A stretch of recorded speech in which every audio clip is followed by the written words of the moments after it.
Hi, Curtis in Seattle. This is part 2 of the Ravelli deep cleaning. We remove the Firex, clean all the galleries behind the Firex in the Firebox. We also clean below the Firebox in the galleries down there. We clean the fan housing, do a quick inspection of our cleaning and some of the parts that have problems. And then I show you how to advance the auger to reload pellets onto the auger so it will start properly, and finally reset the service hours. Now it's time to take the Firex out. And it's held in with this one bolt on the swing plate right here. This holds the fire trap. I'm going to use my 8mm wrench and break it loose. And I'll probably switch to the 5/16 nut driver.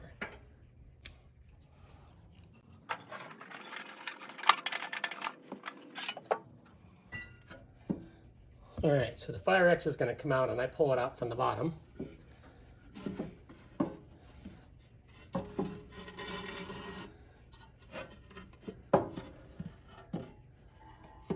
That piece comes out first. Okay, we're going to be taking out the side piece. The side pieces of the Firex now, and they have to be lifted up over this little lip right here. But first you have to tip the top out and get it out, push the bottom away from you here, and just try to work it out without damaging the Firex. All right, so tip the top out.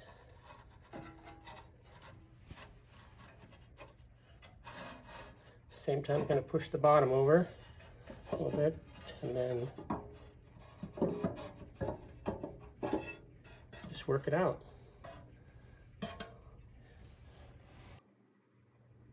Yep, all 3 pieces of Firex are out, and we'll give those a good vacuum and an inspection later.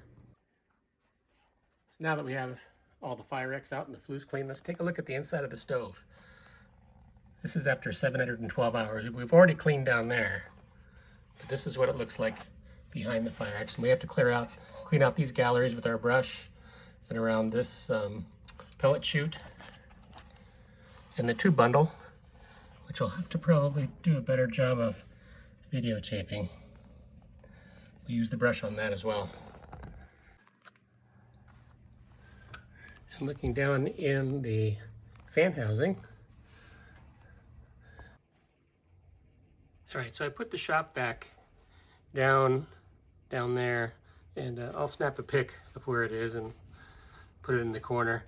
We're going to use the brush that you can get off Amazon to clean these galleries. I'm going to turn on the shop vac, and then I'll try to show you how to do that.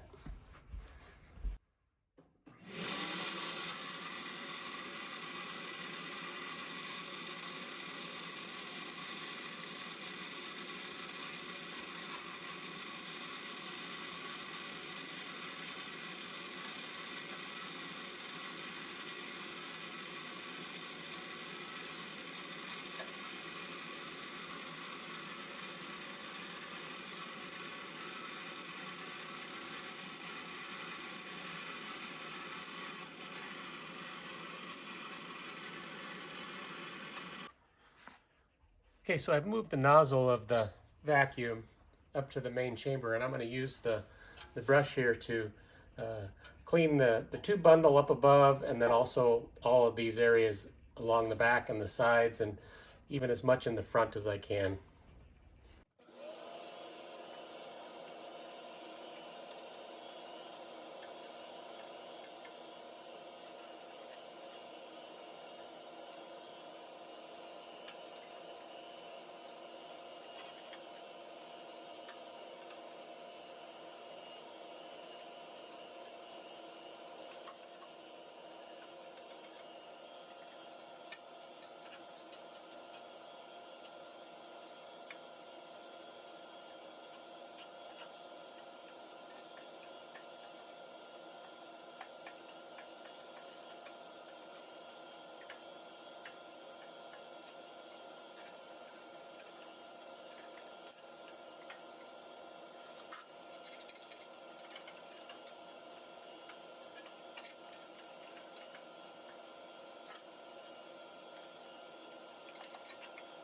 All right, so we'll use this brush, and we'll knock the soot out, and then we'll take the plastic tubing and we'll try to suck down inside there a little bit.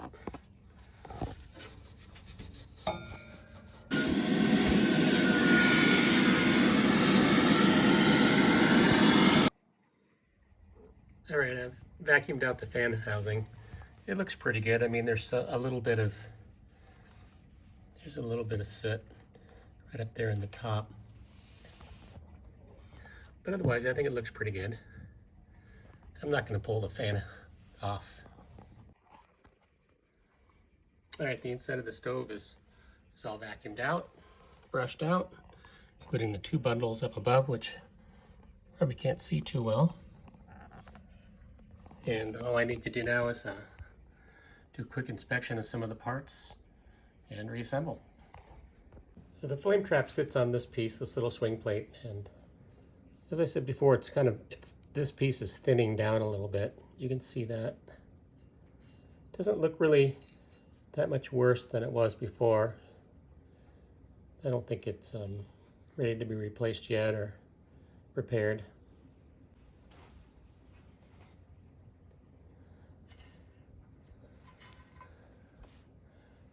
The back Firex plate has this crack that starts here and runs down to here, and then it's a through thickness crack. It's pretty difficult to see, but it's right here, and it runs all the way down, runs all the way through.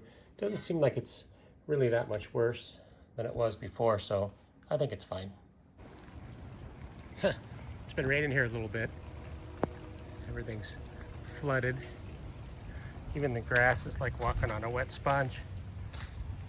So I think we'll go out to the shop and sandblast that burn pot. It looks like it might have a crack in it.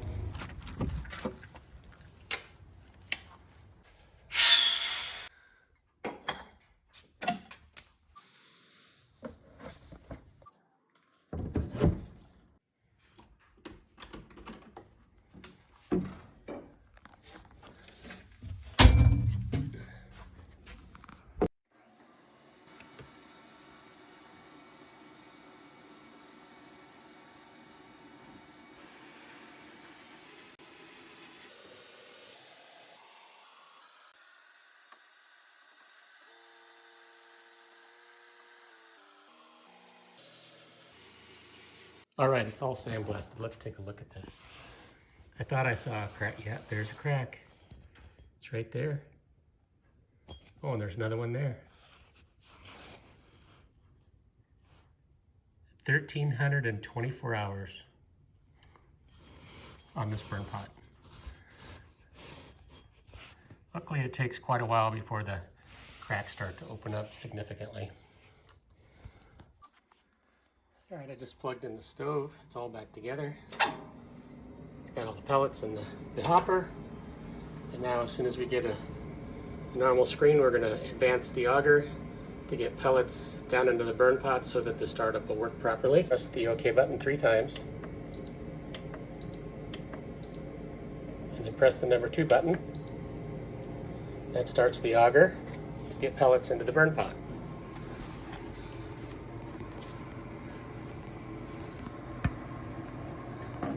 Boy, that's terrible. All right, to shut off the auger, we just need to press the number 2 button again. Reset the service hours. And the way you do that is you hit the OK button twice. And then number 2 button 11 times.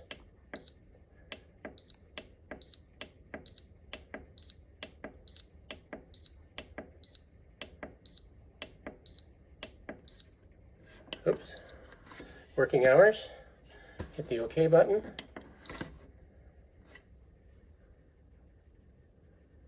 And then we'll press 1 to scroll down. And the reset working hours, we need to advance to 35.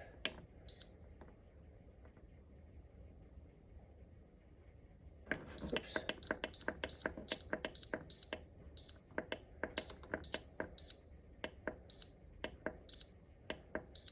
and then hit the OK.